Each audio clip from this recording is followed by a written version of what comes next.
एक दिन हमारी कजिन हमारे घर आई और वो मुझे कहने लगी कि वो मुझसे शादी नहीं कर सकती और इसलिए वो मुझे हमेशा हमेशा के लिए छोड़कर जा रही है। मुझे लगा कि उसे मेरी कोई बात बुरी लगी है, इसलिए वो मुझसे नाराज है और वो कुछ दिनों तक अपने आप मान जाएगी। लेकिन कुछ दिनों के बाद मुझे खबर मिली कि वो किसी दूसरे लड़के के साथ शादी करने जा रही है। ये बात सुनते ही मेरे पैरों तले जमीन निकल गई। मैं उसके घर चला गया और उसके पैरों में जाकर बैठ गया। मैंने उसकी बहुत सारे मिन्नतें की कि वो ऐसा मत करे, लेकिन उसने मुझे कहा कि वो उसी लड़के के साथ ही शादी करेगी। उसकी ये बात सुनते ही मुझे और भी ज्यादा तकलीफ हुई कि जिस कजिन से मैं बचपन से प्यार करता आ रहा हूँ, जिस लड़की के लिए मैं अपने पूरे खानदान से लड़ गया, वो मेरे साथ बेवफाई करके किसी और की होने जा रही है। तो तब मैंने भी ठान लिया था कि उसकी शादी वाले दिन मैं उसके सामने अपनी जान दे दूंगा।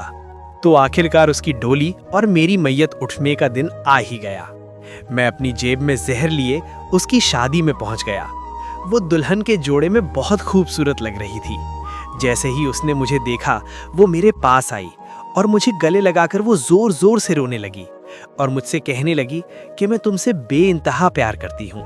मैंने तुम्हारे लिए सब कुछ किया, बस मैं तुमसे शादी नहीं कर पाई। प्लीज हो सके तो मुझे माफ कर देना। इससे पहले कि मैं उससे कोई बात करता, कोई सवाल करता या उससे कुछ पूछता, वो तड़पने लगी और उसके मुंह से खून निकलने लगा और देखते ही देखते कुछ ही देर में उसने मेरी बाहों में दम तोड़ दिया। उसकी मौत देखकर मैं अपना होशो हवास खो बैठा और फिर जब मैंने अपना होश संभाला तो मुझे पता चला कि उसने आत्महत्या की है। पुलिस ने इस केस में आगे पूछताछ की तो पता चला कि वो जिस लड़के से शादी करने जा रही थी, वो लड़का उसकी दोस्त का भाई था और एक दिन वो अपने दोस्त से मिलने उसके घर गई तो उसके दोस्त के भाई ने उसकी इज्जत लूट ली और साथ ही एक वीडियो भी बना ली। तब से वो लड़का उसे शादी के लिए ब्लैकमेल कर रहा था। इसी वजह से उसने मजबूर होकर शादी के लिए हाँ कर दी थी।